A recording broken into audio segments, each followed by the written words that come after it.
Hey guys, this is Lewis. Welcome back. Welcome back to Stone Age Problems.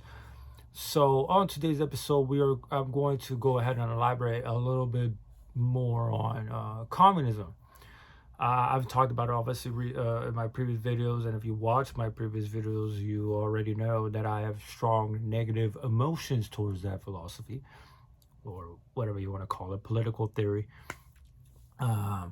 In my opinion, the only thing worse than communism is Christianity, and that's because it hasn't been around long enough to cause the irreparable damage that Christianity has done on humanity. But we're not talking about Christianity, we're talking about communism. And we're gonna get through the ugly, the terrible, the abysmal, the atrociousness that is communism. Now, before we get to that, please, guys, don't forget to like the video, leave a comment for the algorithm, and subscribe if you haven't already, So, I wanted to talk about communism because it's still very prevalent in how people interpret the world, or how people want to reach some sort of utopia, some sort of nirvana, bliss, whatever. Even through all the fucking examples of how communism actually translates to real world, people still espouse it. It really is a lot like, it is definitely going on, and it's obviously still prevalent, very prevalent with university students. I've gone to university a little bit, and I've heard people espouse how great communism is and trying to make a valid argument as to why communism works or could work or how it could work. And it just shows you that, just because it sounds and it looks great in writing doesn't mean it's going to translate to the same effect once you make the attempt to apply it in real life. And nothing could be more a greater example than communism, because communism is a lot like Christianity. It targets your suffering. It targets the fact that you're breaking your back, and you're trying to find some sort of solace for all the suffering and all the shit that you're going through, right? That's what communism really is. When Karl Marx and Friedrich Engels wrote Das Kapital, it was going against what was going on with the industrialization of Prussia during that time period. Because during that time period, the 1800s, 1900s, in the 1800s, 1860 what is when Das Kapital was written? Don't remember. But during that time, there was massive industrialization going on through Europe and the Americas and almost everywhere except Russia. Well, other nations, but Western Europe particularly, we're going to be focused on. And through this industrialization of Prussia, there was a lot of revolts going on. There was a lot of riots and stuff because of the inhumane conditions that these workers had to go through, and the slums they had to live in. They're working and they're breaking their backs. They don't even have enough money to feed their families and eat, and they're like, it was really bad. And you could tell people really were just taking advantage of the workers and busting their balls for no reason, just to make money for themselves, but no money given back to them, which are the ones that are really putting in the work or whatever. So that's where Das Kapital was made. It was an observation of the environment, and it was an oversimplistic analyzation of how the world works. And I call it oversimplistic because the Das Kapital just tries to paint human history in a way that has always been an economic struggle, and it's really stupid. It's a lot more complicated than that to just say it's always been the high upper class and the lower class, and it's just constant revolving door of who's on top and who's at the bottom and things like that nature in terms of monetary wealth. A lot of conquests and things of that nature did not happen for monetary wealth. They happened for pure conquest's sake or glory. We're a lot more complicated than that. But that's what it was. Communism was an analyzation and an attempt as to reform the tragic conditions that people had to go through, which is understandable. I understand. And like I said, it sounds great in a book when you write it. Communism is about community. building a community of workers. It's supposed to be a workers' paradise, where you're no longer having your back broken, where you're no longer suffering, where you're no longer toiling and putting blood, sweat, and tears for the profit of another individual that you don't even know. No, it is for you and your family and your community, and everyone's together, and everyone's the same, and everyone's putting in the same work, and we're all building this all together. We don't need any more money. We don't need any more of this and that. It's a utopia, and it's a community because it eradicates any sort of hierarchy. Everyone's on an even level. Everyone's on an equal plane. There's no more male patriarchy, how people are calling it now. There's no dominance hierarchies. There's no class, an eradication of class, which is the ultimate objective, or one of the ultimate objectives, to pursue a communist agenda, or whatever the case may be. And it it sounds great, but it doesn't work that way, because because during this transition there's also the dictatorship of the there's supposed to be, it's called the dictatorship of the proletariat, or the working class. That's what the proletariat is. But but during this transition, the power is supposed to be centralized into these group of workers, these group of men, to guide it, to make sure everything is streamlined. You know what I'm saying? To make sure that everything is effective, that everyone's putting the work in, everyone's coming together to pull this off with collectivization farms, and everyone's putting the same, everyone's sharing resources and things of that nature. That's a serious issue. You don't have to be a fucking history buff or a fucking Sigmund Freud to know how that's a really bad idea. Really bad idea. Because it's an oligarchy under a different guise. When you translate it to the real world, when you provide people with that sort of authority, it is going to be incredibly difficult, impossible, to get them to let it go in order to become full-blown communism. Full-blown? No fucking way.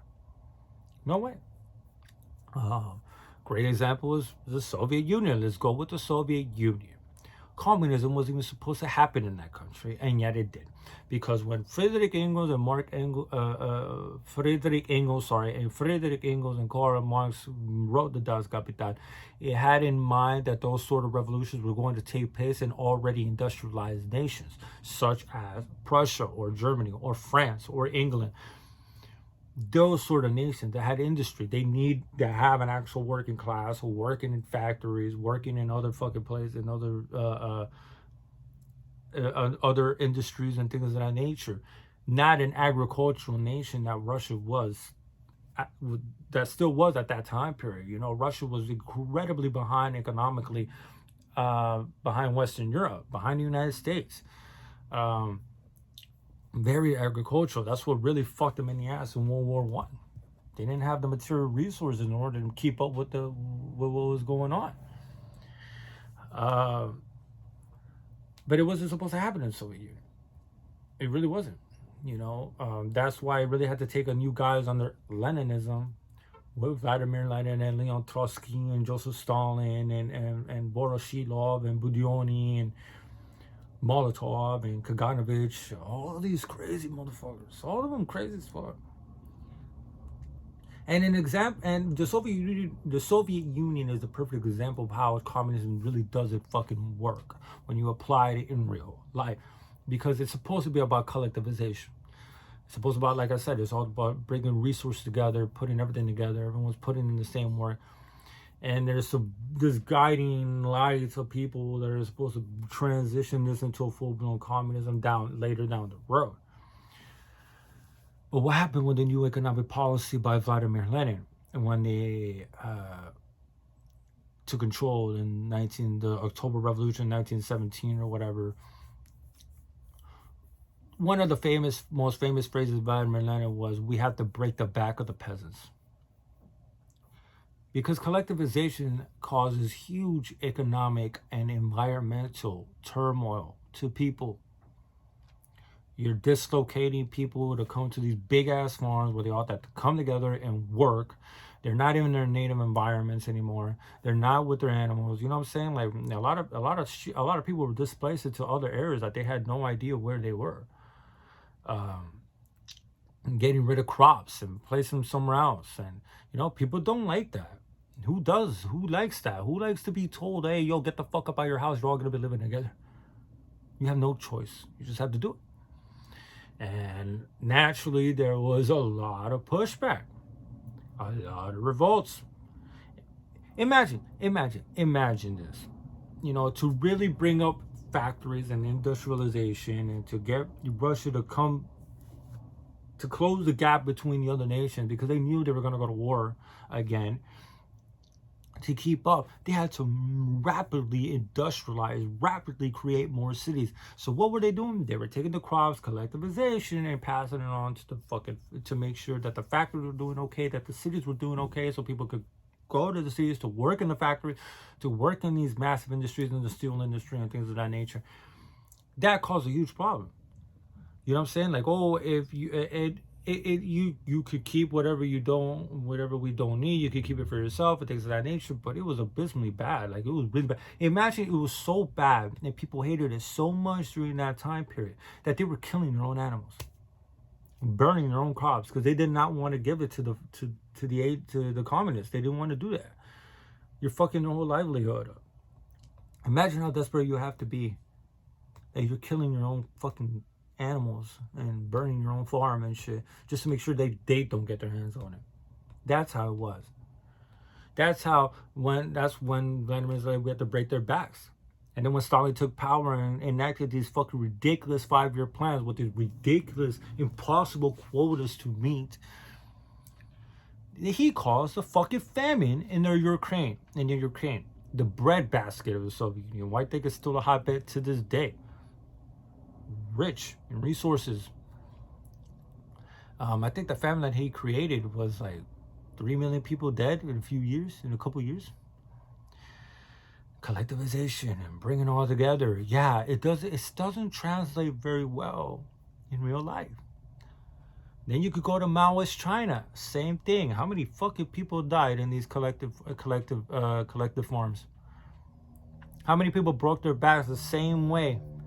They never touched that food. They never saw that food. It's to go into the state so they can evenly displace it across everybody.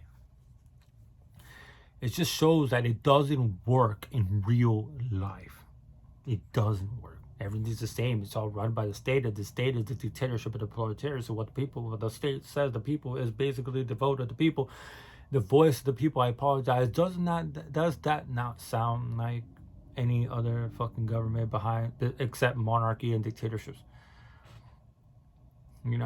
Like I said, I understand why a lot of people are supporting communism in a desperate attempt to get out of the shitty situation a lot of themselves see themselves in or find themselves in, because of the whole concept that the male patriarchy is the one oppressing us and it's the one bringing us down, and it's a way out, or an attempt at a way out, just like Christianity. But it really is. People feel oppressed, and people feel like back then with Friedrich Engels and Karl Marx, where we're the ones busting our ass, we're the ones putting the time in, we're the ones that have to take time away from being with our families and things of that nature to work for these people that we don't even know so they can make millions of dollars while we're getting paid shit, where our wages are not being raised in order to combat the continuous rise in the standard of living. I understand. I can see that. I can see the allure. But people need to stop being so idealistic. That's the problem.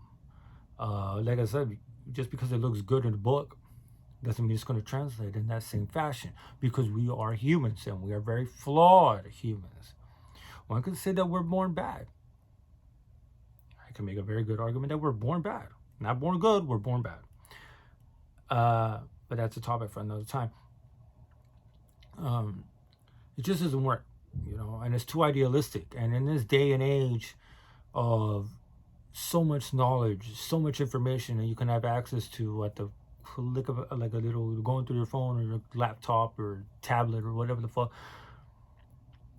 there really is no excuse to understand that the book does not translate that way when you put it out in the world and see what humans do with it for real.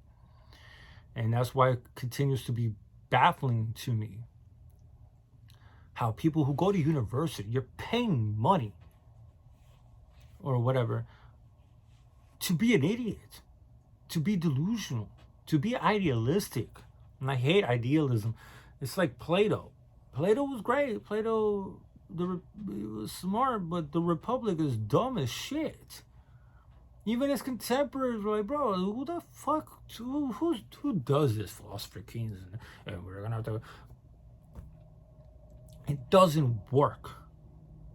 You know, we can have these fanciful things and you know, fantasies. That's what they are. They're just fantasies. They don't work in real life because we humans don't play around that way. We don't interact that way. We're not okay with being the same. We're not okay with coming together and having it all come together and all toil in the same work so we all can reach the workers' paradise. Why do you think the Soviet Union had the fucking hammer and sickle? The glorification of labor. It's all about labor. Oh, there's nothing wrong with breaking your back. It's just you're just not doing it anymore for the bourgeoisie. You're doing it for yourself. You're doing it for the people around you who are in the same shitty situation as you.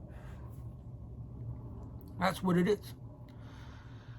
And we don't play like that. We don't abide that.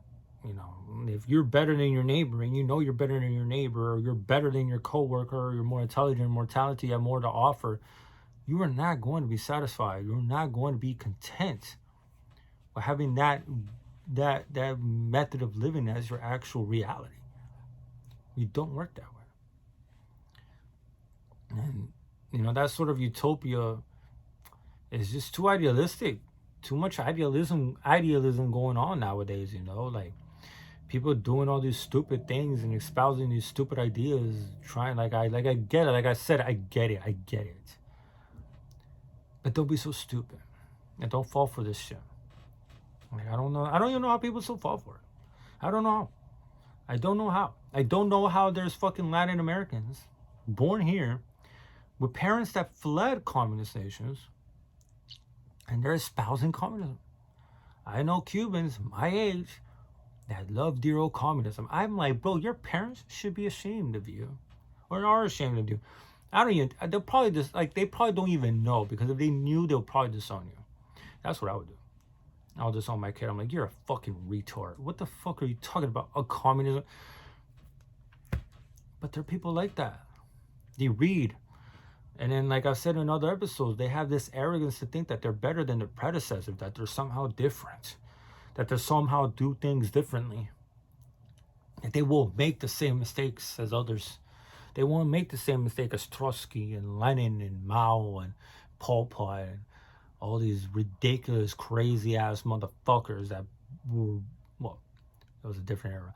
But still, that level of arrogance, I believe, is a lot of times why history continues to repeat itself, because you really overestimate yourself. Not underestimate, you overestimate yourself. You overestimate your purity. You overestimate your level of genuine love, compassion, piety towards the benefit of mankind. You don't know what it is to have absolute power, so how the fuck can you possibly predict how you are going to be, or if you're going to remain the same, or you're going to remain with this altruistic train of thought once you reach that level of power, and you're going to somehow give it back to the people? Most people are stupid as fuck. Do you really want to give all the power to all the people? No, I'm not a monarchist or anything, but I don't think everyone should have power. In my opinion, I think there should be a fucking IQ test to be allowed to vote, for God's sake. Too many dumbass people making dumbass decisions, and they're allowed to do it. So yeah, it just doesn't translate.